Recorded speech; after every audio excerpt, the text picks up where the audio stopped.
You may not know, this year we're going to be 20 years in business. We started Happy Pear in 2004 with a dream of creating a happier, healthier world and building community. Literally, we wanted to start a food revolution. We're releasing our 7th book. This is our best book yet, I really believe. We're trying to condense our learnings from 20 years in business. We've taken 100 of our most popular recipes, refined them, perfect them. They're in this book. But ultimately, this book is filled with soul. It's about the journey. It's about the learnings, the lessons, the failures. It's really to inspire you to eat more veg, to live a more connected, happier, healthier life, and to really live a life that's rich in community.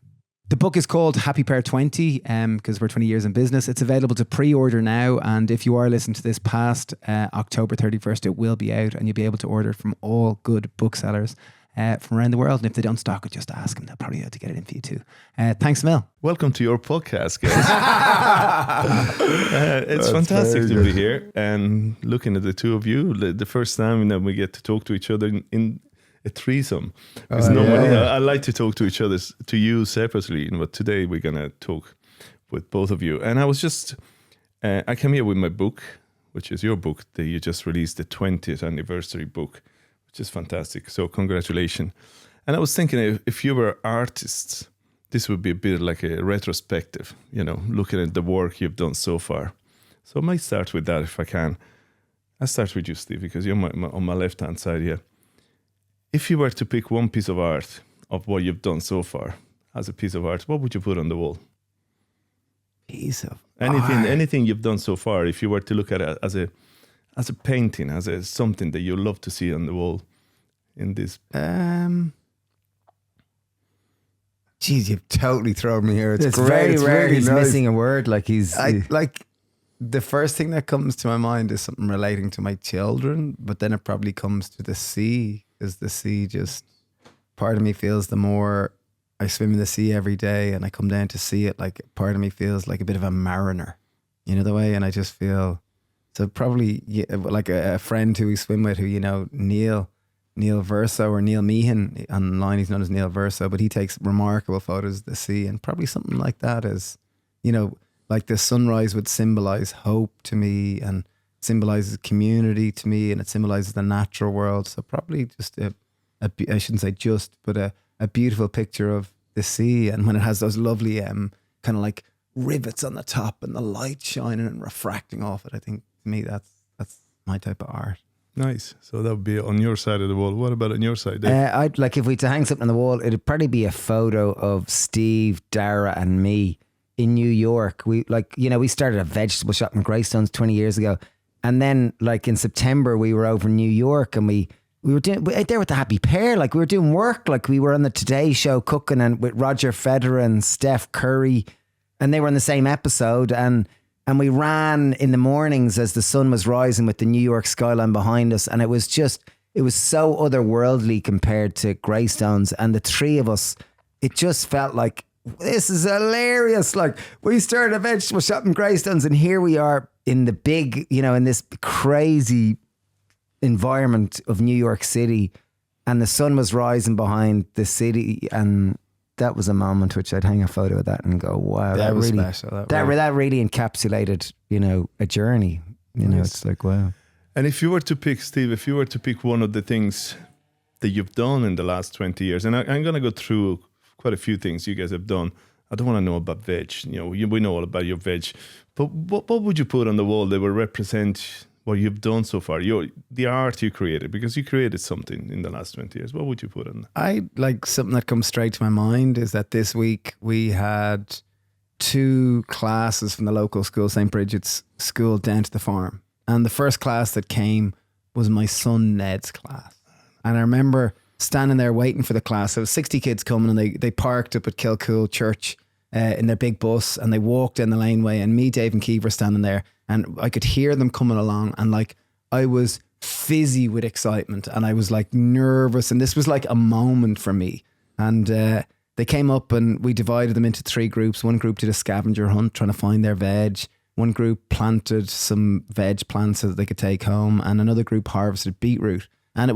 And then we did a blind tasting test at the end. It was amazing to see kids fighting over beetroot, fighting over carrot, leaving chanting vegetables. And it really felt like this is like something that is so dear to me and so important. And my son Ned was there, and Daisy, the dog, who's right beside me there. And it just felt real like, wow, we started this 20 years ago, and it really was about this revolution to get people to eat more veg and to connect to the land and to find more happiness, more meaning, more community. And like that simple act, I think it was on Tuesday, just brought me such joy. And to see the kids like excited about vegetables, getting their hands in the dirt, leaving with a plant. Some kids had like beetroot juice and like beetroot blood, if you will, all over their face because they just literally gnawed a raw beetroot and half it was covered in muck. And I was just like, this is, it really brought me joy and brought me a sense of purpose like that. And just, it felt like, this is the work that I love. Brilliant. And what age kids? Ned's 8. So they were all around 8, 9. And they were like that lovely, pure, honest, innocent age where they're not cynical and they're hopeful. And even like it was interesting where when they arrived, we asked them, so welcome to the farm. The farm's all organic. Does anyone know what organic means? And the kids were kind of looking around, and one kid said, vegetables, and some other kid, natural world. And then I said, yet we don't spray poison on our food. And one of the kids turned around, why would you spray poison on your food? And I was like, exactly. Yeah, exactly. Why don't you ask the grown-ups that question? Yeah. How about you, Dave? What would you put up? I mean, we're building up this lovely retrospective gallery. By the time I'm done here, we will have some all nice pictures on the wall. I think something which probably symbolises it is the likes of these apple pie festivals, because they've always been fun. And we've done them for something like 18 years now. And I'm sure you've been a judge one of the years, if not one of the years, many of the years. I've never been a judge. I always November 25th, you can be a judge. November 20th, I can be. Barry Phillips and Linda, great. Like it's pretty much an apple pie baking contest, but it was long before there was the bake off or baking contest on TV. So we called it an apple pie festival, and it started by, for anyone who's listening, it started by people kept dropping in loads of apples which they had from their garden because they were sick of watching them rot. And they said, oh, well, you can sell them or give them away. And we thought it was bad to sell them. So we put out boxes at the front and said free cooking apples. And some of the older ladies who had time baked an apple pie. I remember Joan Orr baked an apple pie and we tasted it. It was like, oh, delicious apple pie. And then the next lady, I can't remember who it was, but someone else baked one and we tasted it and we said, it's good, but it's not as good as Joan Orr's. And she said, what? What do you mean it's not as good as Joan? It's way better. And then we realised people were very competitive about that pie. So we said, geez, why don't we have an apple pie baking contest? And this is 18 years ago. And we put up signs around and... Because there was no social media. Yeah, we put up signs and we ended up getting... There was Betty Lowe and Frank Clark who were... Frank Clark was the local butcher. They're both dead now, but they were both judges. And then there was a few people anyway. A baker, what was his name? Danny or something. He was a lovely... I think he's also dead, unfortunately. Is he? Yeah, there was... Yeah, so there you go. It's that long ago. I don't want to be a judge on the pie. but anyway, we had all these... we had the judges and people, loads of locals baked apple pies. There's about 30 of them. We all taste them and everyone eats apple pie. And it's just a really fun, playful, crazy, unorganised community crack.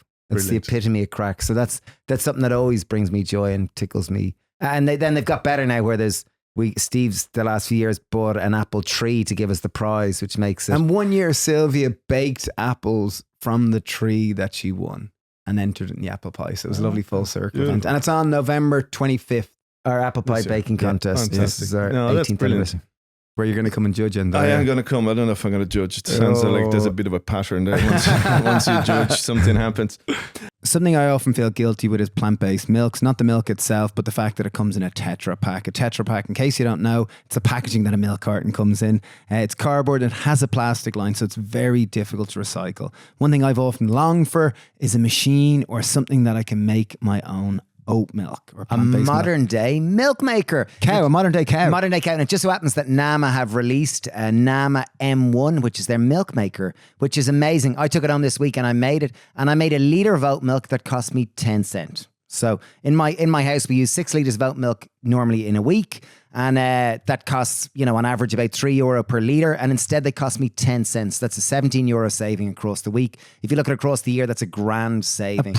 Approximately, yeah. And the amazing thing about this Nama milk maker is that you can make cashew nut milk, oat milk, almond milk, spelt milk, quinoa milk. Any type of milk which you want. Like, it's amazing. And you can customize them and be sure of the quality of the ingredients. Because very often when I'm buying milks in supermarkets, like plant milks, the ingredients are not, there's often things which I don't know what they are. So it's amazing to literally put in, when I'm making a litre of oat milk, put in literally 30 grams of oats, a litre of water, 2 dates or 3 dates for sweetener, and a pinch of salt, and it's perfect. I get a litre of milk. Does it take long to make? No, 1 minute 30. Okay, brilliant. They've new technology that helps called blend and strain, which is really, really cool, really easy to make, beautiful inbuilt display. Like all Nama things, it's very cool. Yeah. And Nama, they're all about supporting you to eat more plants. They give a 15-year warranty on their milk maker. How long? 15-year. Wow. So they really believe it. They really want you to use it and support it. It is built to last, so it is quality. You get 10% off with the code Happy Pear 10. So do check it out. It's amazing. Really, I was blown away this weekend. What's when it I used called? At home.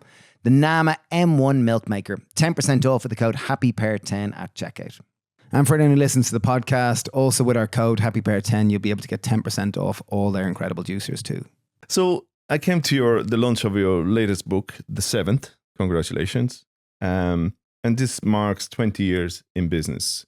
And I've gone through, I didn't read all the recipes, but it's a nice book. There's some really nice reflective moments throughout, which I thought was really, really lovely to see. And I was looking at the 20 things you've learned, just looking through that from memory, or from what's for you, Steve, what would you pick out of that? And tell me a bit more, because there's some really interesting ones there, the things you learned in your wisdom and your older age. I don't know, wisdom is the word, but maybe experience.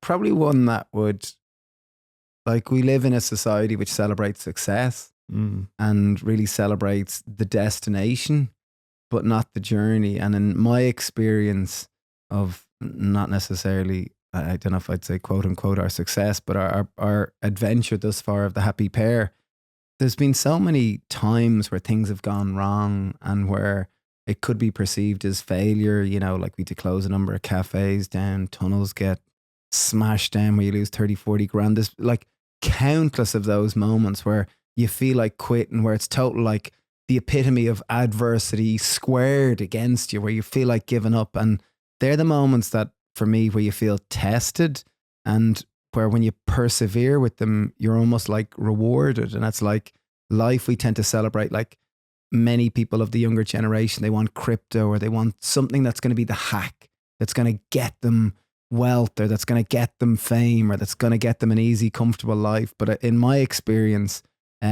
part of a good life is adversity. It's the challenge. It's the opportunity to overcome. Even recently, we ran the 130k run called the Wicklow Way. It's a walk, and we did it over 2 days. And there was, I think, 6 of us did it together. But like, when I finished it, it was like, how was it? It was like, any good adventure needs to be hard. It needs to be moments when you feel like quitting, moments when you're struggling. And I think that's something that we forget about, that a good life requires challenge, requires adversity, requires moments where you feel like quitting. And I think in the Happy Pear, we've had loads of them.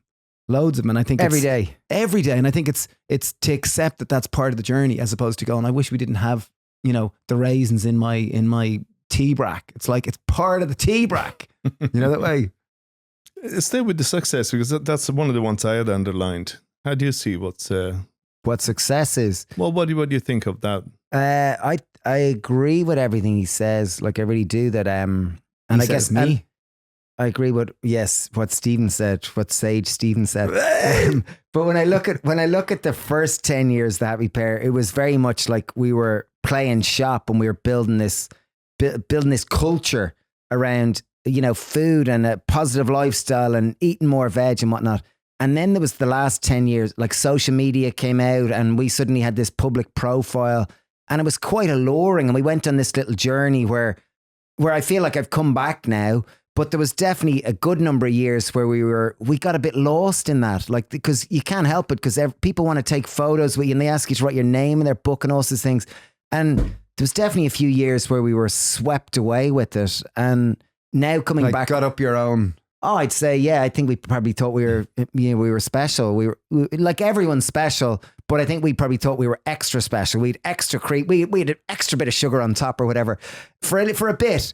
And now I feel very grateful that I can look back and go, wow, I'm glad that little phase is over now, and here we are. And I can remember what's really important. And I think it is the community bits. Like when we're reflecting back over 20 years, like there is the business bits and the business successes, but ultimately it's the simple life. The simple life is the bit like the swimming in the sea. Like what I'm most proud of over 20 years is I get to walk my kids to school.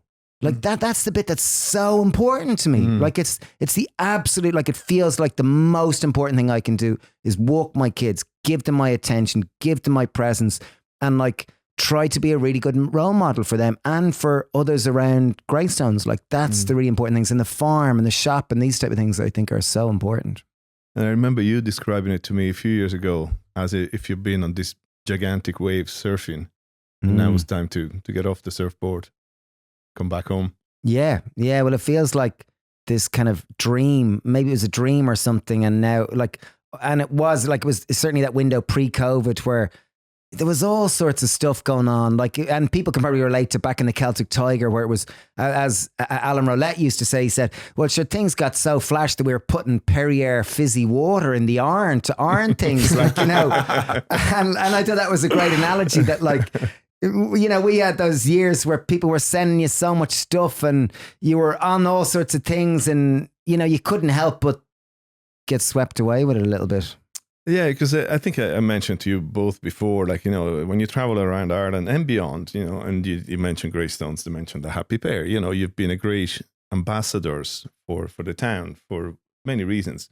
But then there's always the other side. Oh, the lads, you know, the success always has two sides of the same coin, isn't it? Yeah. How did you live through the?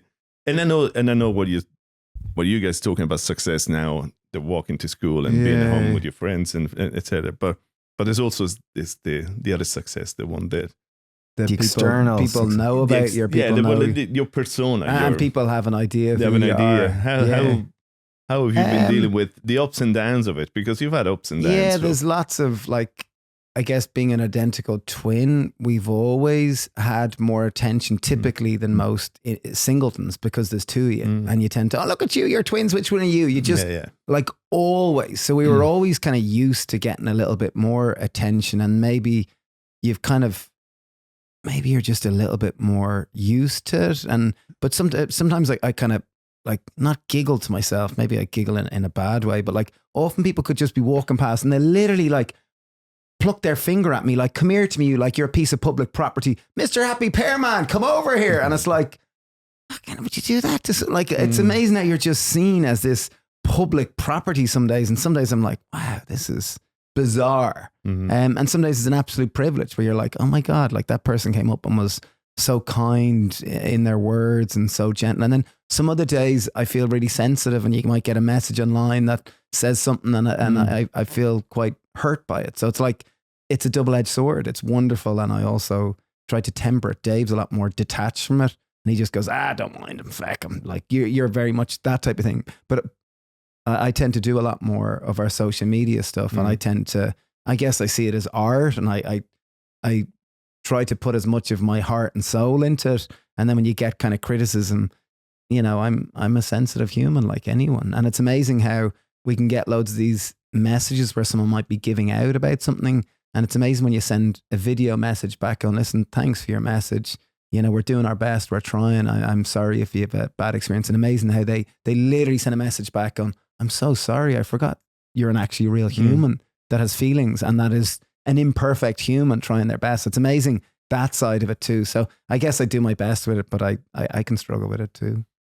And not to blow it up your own, but I've been in situations sitting with you and the Happy Pear on a sunny day, and the people literally from all over the world coming over and say, like, I just want to say thank you for what you guys did for me, whatever you did, you know, whether it was the happy heart or a recipe or whatever. So, you know, it's just interesting for me knowing you the way I know you, which, you know, don't spend a huge amount of time with you, but we always have great conversations, and then getting the other side when you're somewhere away from Greystones, and you know.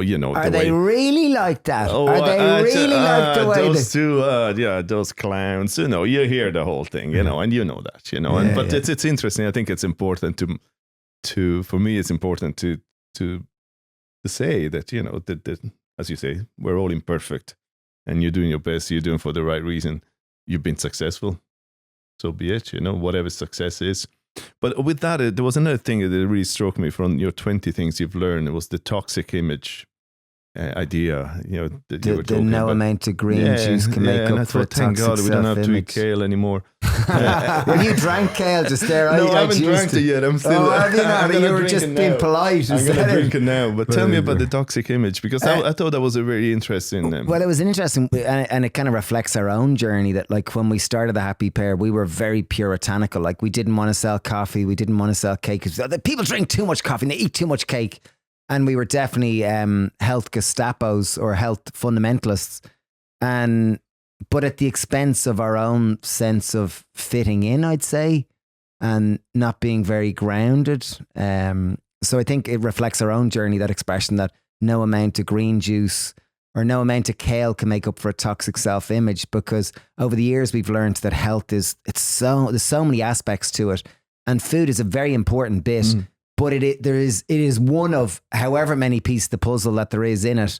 But like, we see people, and we were definitely those people that were just green juice and no, I won't eat cake, and no, is that 100% vegan? Is that gluten free? Is that, and obviously some people have allergies and that's the way it is.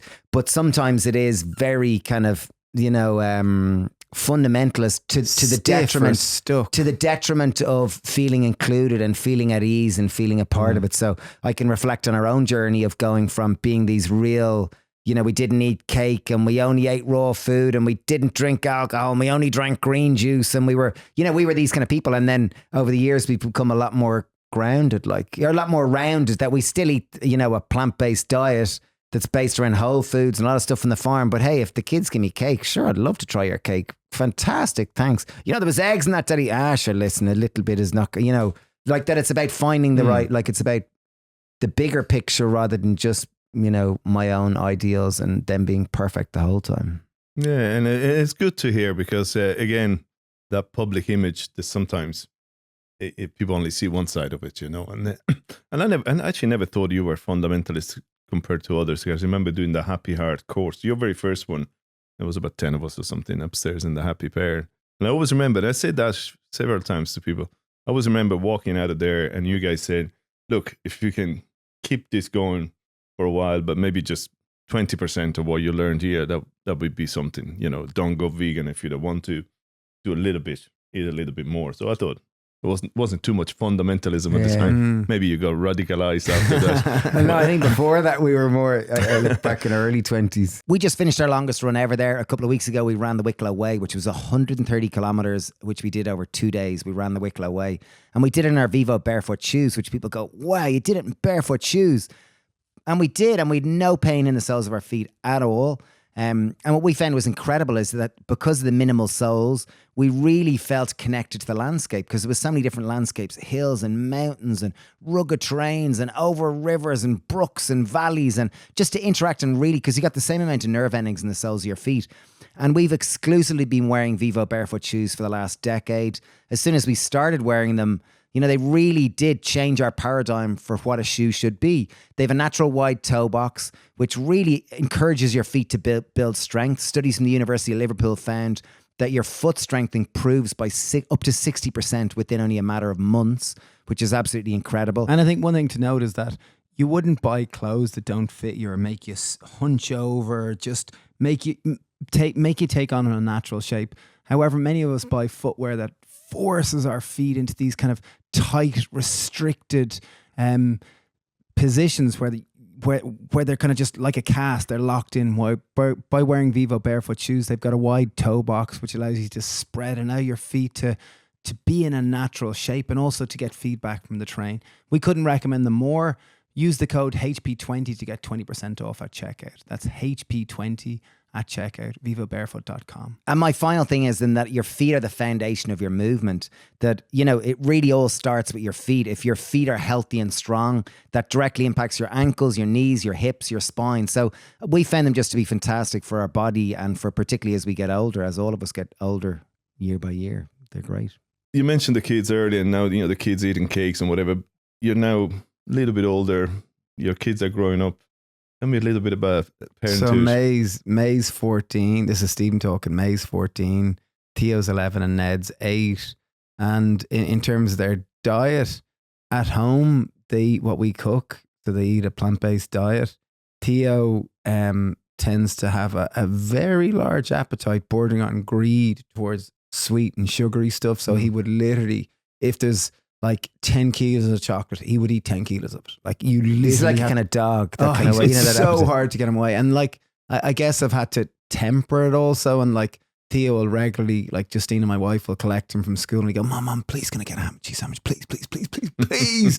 And Justine will get him it. And then he'll come home and he'll have to hide the wrapper. I got to hide it from Dad. So it's like, I have to try to find that balance of like letting him be who he is and also respect my ideals. Dave's dying to. Well, no, it was just hilarious the other day. I was giving him a lift home and he says to me, Dave, Uncle Dave, do you have €2 that I could borrow? And I said, what? I was dropping him home and he said, what do you want €2 for? He said, just to buy broccoli and carrots, Dave. And it was like, and like he was absolutely playing me like, and then he burst out laughing. It was hilarious. I think he genuinely rebranded himself. I came home last night and Mom was minding the kids and Mom said, you wouldn't believe it. Like, you know that big head of broccoli that you had for dinner tonight? Theo came home and he said there was nothing to eat. So he boiled the head of broccoli and he ate it. And I'm like, it's no fucking way. Like he is doing this purely to rebrand himself to my mother so that she, like he's too smart. And I came home and he'd eaten like a little chunk of the broccoli and he said there was nothing to eat. There was loads to eat. So it's like, he is just like playing it.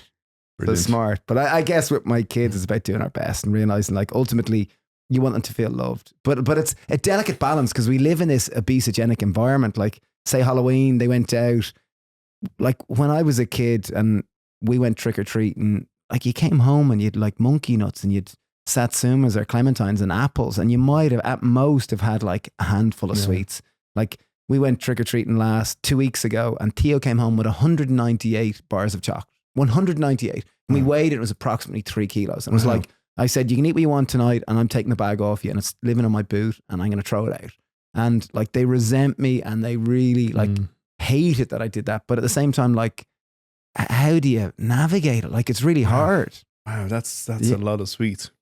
Just and like exogenic. I never heard that word before. Big word for an environment that forces people to eat more calories. Doesn't than they forces it, just makes it like it's too easy. It's like we've evolved for 99.9% of human evolution with not enough calories, and now we live in this environment of excessive calories, and we've got our hardwiring is like, I need more just in case there's no food going to be. I need more, and that's why. And it's the perfect balance, like the bliss point of just like breast milk, 2 part fat, 1 part sweet. Like, and that's the modern food system. A lot of 2 it. 2 part sweet, 1 part fat. 2 part sweet, 1 part fat. Is that it? There was 2 part fat, 1 part sweet. Yeah. Thank you. So go back to the book because again, I think I have all of your books and maybe I'm missing one. If I am, I'm going to come back for it. 1 volume. I can't remember the 1 volume, but this one, genuinely, it's and I haven't gone through the recipes yet, but I really did enjoy the reading through your reflection, and I love the part about what you're dreaming of, what your dreams are. What about you, Dave? What's your dream there out of the 20? Like I think I wrote them more than Steve did. And I was writing our dreams for both of us. They were very local based. Like you know, there's things like I'd love a dream. Like a dream is something which we hope will happen, but we don't necessarily have plans to make it happen. Where hello life, you know, if this can happen, that would be great. Like I'd love to have a hostel. I'd love to have a hostel in Greystones so that there's a lot of people come to Greystones to visit or come to Happy Pear. They might come specifically now if we'd a hostel that you could have cooking courses or you could do education things or even woodwork or even like all this type of thing. You could have loads of fun and have people visiting. And I love having people visit. So I'd love that to be part of the Happy Pear at some stage. And then there was other dreams such as you had one of opening up a community skills sharing space, like where there's, you know, the way we all have power to, lots of us have bits of tools here and there, but why don't we have a community resource where people can come, like, and there's people that are skilled in this who are older and have time, can teach other people how to do it in a more community based way. Like that was a lovely dream of yours. Yeah, like even Shawnee here, who's our dear friend who's doing the sound. But Shawnee, like he can weld, but he can also he's a seamster, so he can seamster. Seamster, yeah. Like he can I'm meant to go into him, or I've asked him a few times, can I go in and we can stitch up the pockets of my shorts because I've 3 shorts with the pockets gone out, and he was like, yeah, we can build all that, but we can weld as well, and I think they're important skills that Or we a drive a digger. or we live in this culture where it's disposable. You throw things out, whereas there's something beautiful about actually repairing it and appreciating the process. And I think for me, like a good life is appreciating the little things. Like life isn't the big things. Life isn't like, oh my God, we won the World Cup. Oh my God, we whatever it is. Drinking pina coladas Life in is the Barbados. little things, and I think it's about appreciating the little moments, and that life is always passing. And I think it's the little moments are the most important thing. And I think for me, when I repair something and when I slow down enough to actually, like right now, we're fortunate enough to be able to build a house in my parents' garden, and we're kind of, myself and my wife are doing the garden together, and we got a whole load of sleepers, which are big chunks of wood, and it's probably taken us 3 months to like build a bit of a retaining wall, but like it's been really fun. And like the other day we went out, and like it's probably a bizarre date, but we went out and I had the pickaxe and she had the shovel, and we spent 2 hours digging holes, and it was like, it was so enjoyable. I was so happy, and at the end of it, like I dug like 4 meters of a hole. Like it was very little. 4 meters. It was like 1 meter, I'd say. And listen, just don't let the truth get in the way of a good story. It was about 4 meters. And Do you know how 4 meters? 4 meters okay, is? no.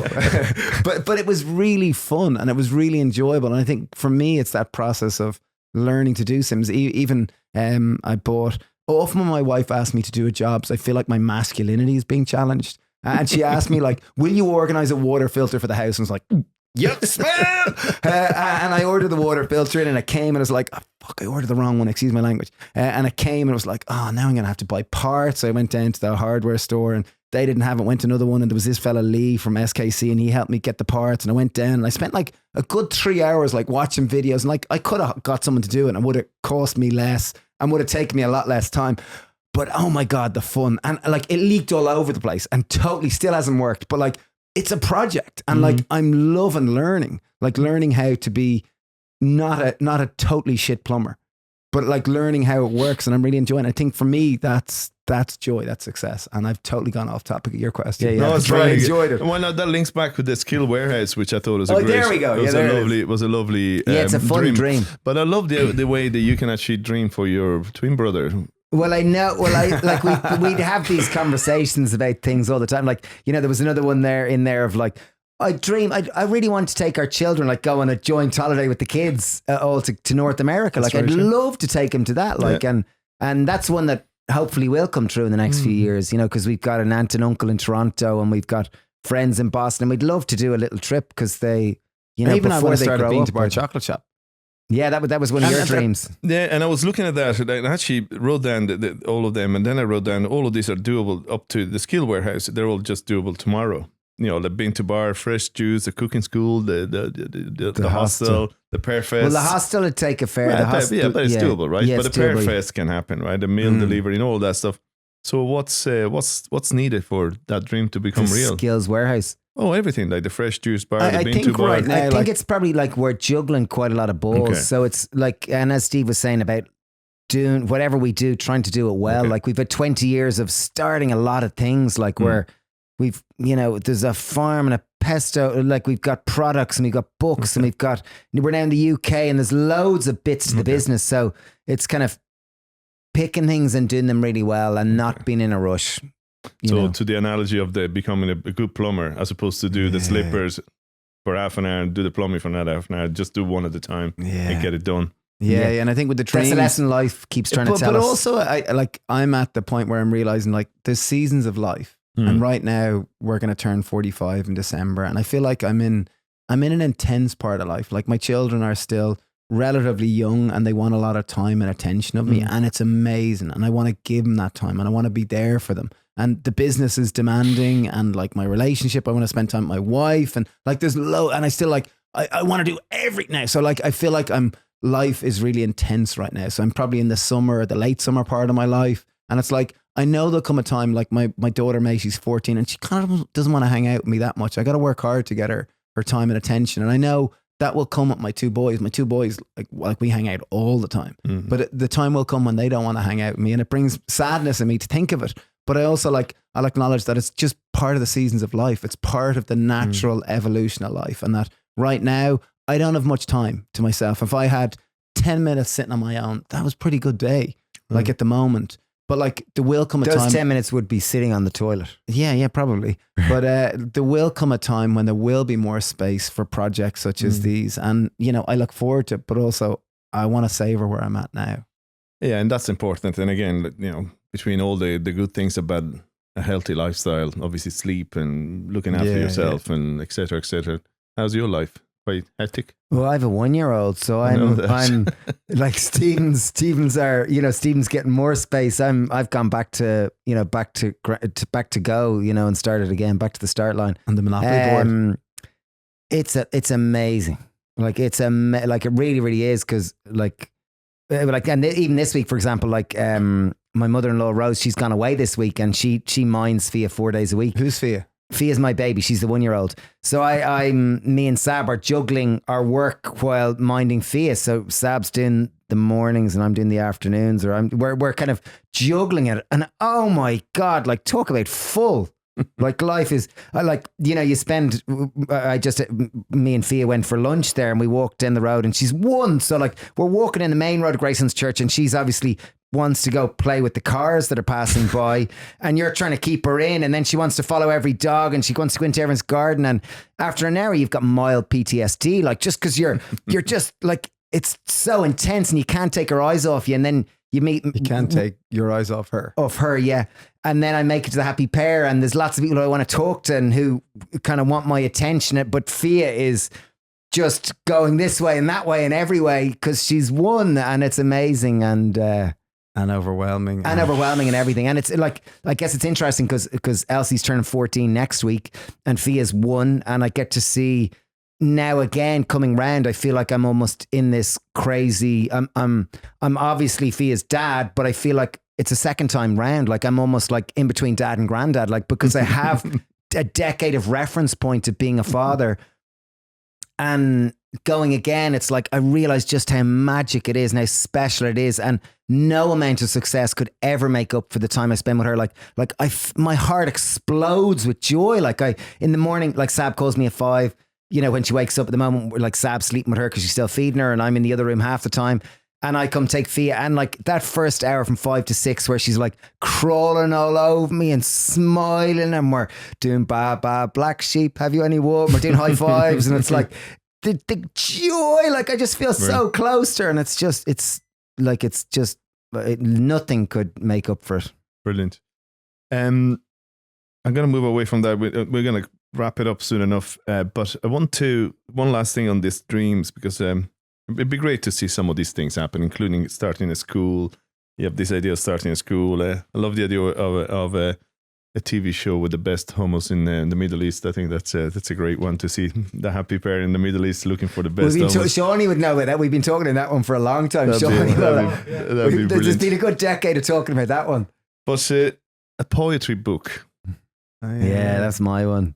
That was my one solely. Stephen has no aspirations to write a poetry I book. write a lot more poems than you do, so I wouldn't be so... You only write them to your wife on Valentine's Day. I also write them... I've written loads of them over the years. Yeah. I guess I love reflecting and writing and rumor. Like writing is... Like Stephen, you're very hyper creative and you have lots of different outlets, more media based. Whereas I like writing. Like writing is a lovely expression for me.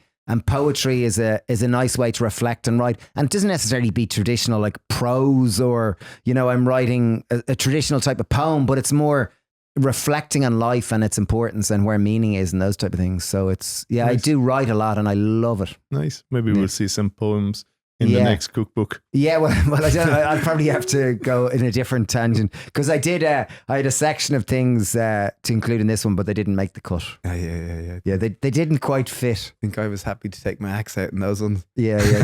Those don't fit, Dave. So we're in this lovely room with all your memories of the last 20 years, and there'll be another 20 years, and hopefully I'll still be around to do another interview in 20 years' time and keep looking at this beautiful things you've created. But looking back for a second, what would you do differently, Steve? What would you do differently now that you've done 20 years of hard graft and created something magical and everything else that goes with it? And I'm not talking about regrets, by the way. Yeah, no, part of me would say I'm really happy where I am now. So I'd say I'd do absolutely nothing different. Okay. I would jump in every single hole that I jumped in before. I would make every stupid, silly mistake that I made, because like part of maybe me getting older is accepting that like I'm a flawed human, and that part of life is to grapple with these issues of, you know, doubt, mistakes, learnings, all this. So if I'm really honest, I'm really happy where I am now. Nice. Like I'm very content in myself, and yeah, I'm a flawed human, and yeah, I make mistakes all the time or regularly, but I'm really grateful. Like I'm really grateful where I am. And even like there's still countless challenges, you know, that I know in terms of the business and in terms of all aspects of life, but like what an adventure. Like it's so rich and so colorful and overwhelming every day, but I adore it. Like I adore it. So yeah, I would change absolutely nothing. I'd probably, if I was allowed to go back to the start, I'd go slower. Okay. I'd go slower, because sometimes our ambition and our dreams And our enthusiasm would mean we start so many things and sometimes forget to savor the journey, because we're just spinning so many plates. So I would like, and this is maybe for anyone listening, my experience of reflecting back 20 years is go slower and really savor the journey. And maybe that's where I'm at now at 44, about to turn 45, is that just go slower and really enjoy. You know that story about the young bull and the old bull? I'm going to say it in a more polite manner, but there's a young bull and an old bull, and they were looking down on a whole field of heifers. And for anyone who's not familiar with bulls and heifers, bulls are the male cows and heifers are the female ones. And the young bull goes, "Come on, let's run down and let's make love to one of them. Quick, we might be able to catch one on the side." And the old bull says, "Son, slow down. We're going to walk down and we're going to make love."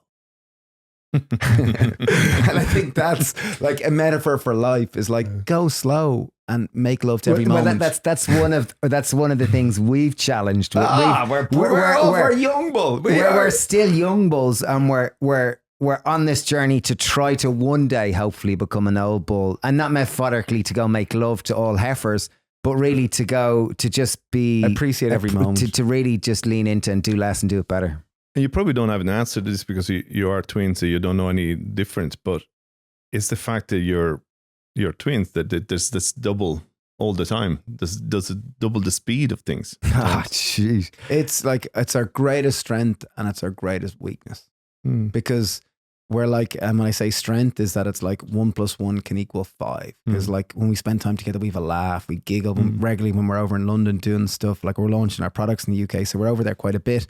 And you get off the plane in the morning and you're like, "Geez, so good to be on holidays." And it's like, "Oh yeah, we're working. Yeah, I forgot." Like it's just you're so excited about things. But then the challenge is that we see the world so similarly that we can be like an echo chamber. So we can head so far down a cul-de-sac without going, "Oh yeah." And then we can sometimes, we have the same weaknesses. So they kind of, it's like weaknesses squared. Yeah. 1 + 1 can equal -5. And what's the longest you've been apart from those 20 years ago when you were traveling? Since then, in the we've last gone 20 on years, holidays holidays probably for a week or 10 days. you haven't been apart from longer than that, have you? No. I went my honeymoon, which was, I think that was 10 days. Yeah. So it's Steve just told days. me he's going away for 6 months to Canada. How does that feel? He isn't his arse. There's no way he is. He'd miss here way too much. He wouldn't want to. You'd have to pay him a small fortune to make him to go to Canada for 6 months. But what if he decided to go? How would it make you feel? I just know that reality does not exist, you know, in this Stephen, which we're talking about. Well, what about Dave? He's gone for 6 months to Abu Dhabi or whatever. He's been gone for a long time now, Davey.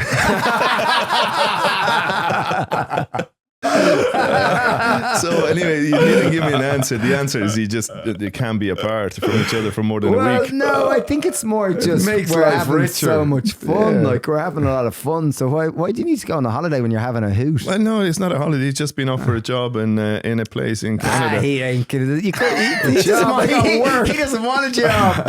I'm unemployable.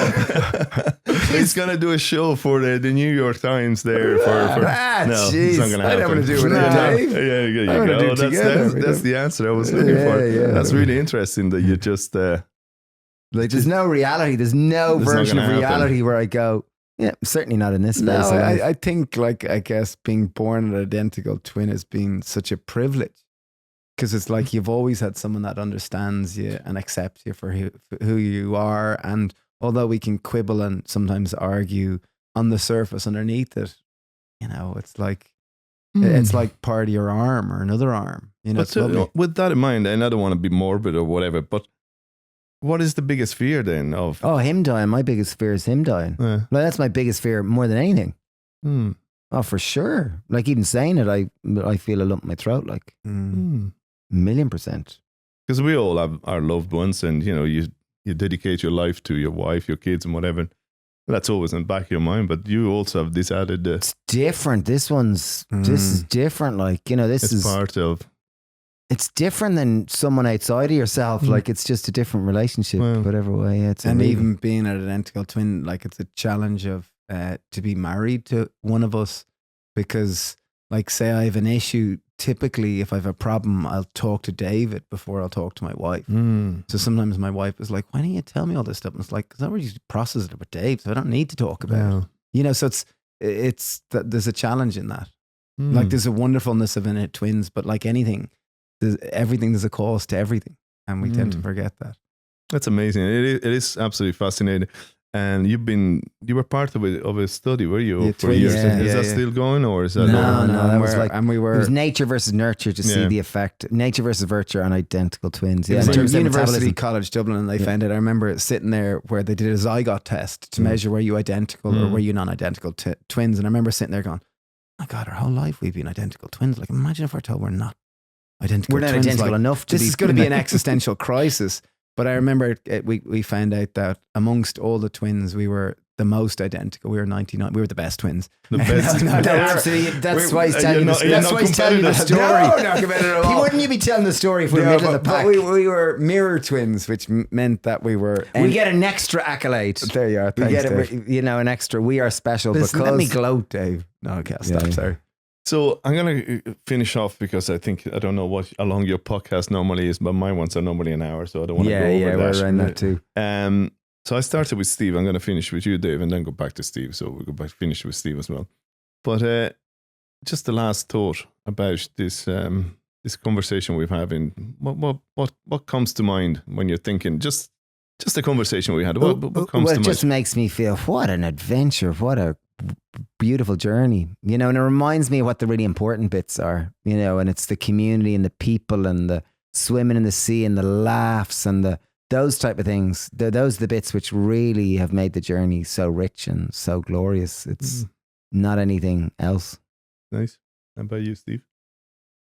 Yeah, I think it's like, at least I go through phases where certain thoughts or concepts are in my head, and right now, like two concepts that I'm kind of trying to remind myself is, number one, to surrender in life. Like, when you look at a leaf falling from a tree, it's not like, oh, fall to the left, fall with gratitude. No, fall.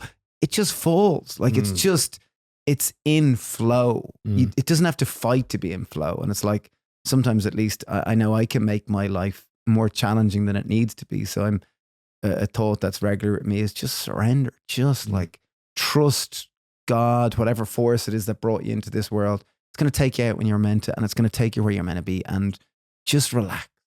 Like, success is the ability to be able to relax in every moment, irrespective of what you're faced with. And part of that is to lean into adversity and to appreciate adversity, that it's not bad. It's part of the process. And it's, as you know, that famous Chinese expression, you know, that story, that proverb, good luck, bad luck.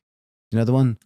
No, it's I'm going to butcher it now, but I'm going to try to paraphrase it, my own version of it. There's I think there was an old man, and he was, can you remember it exactly? An old man, and I think his son fell and broke his leg, and someone said to him, that's awful. Bad luck. And then the army were recruiting, and they couldn't recruit him because he had a the broken old man. leg. No, someone said bad luck, and he said, good luck, bad luck. And then the son didn't get picked for the army, and someone said, good luck, and he said, good luck, bad luck. And then he got some pregnant, and good luck, bad luck. And then the moral of the story was, at the end, like, what we think is good luck may not necessarily be good luck, and what we think is bad luck might not necessarily be bad luck. When you look at it 5 years down the line, looking back, that we don't always know what is good or bad for us, and it's just trust the process. Yeah. So that's more what I'm grappling with. That maybe that's a bit too existential for what we're talking about, but I guess that's what I'm grappling with at the moment. No, you're nearly 45. You're starting to be more aware of life behind and life ahead of you. So it's a nice reflective thought to leave it with. Yeah. But thank you very much for having me on the big chair, on Granny's chair. Granny's chair, yeah, exactly. It's very comfortable, and thank you for the opportunity to have this lovely chat. Yeah, thanks so much. Thanks, Thanks, Vinny, for hosting this. It's been really fun. Great to reflect and philosophize. Philosophize, and thank you, Shawnee. Yeah.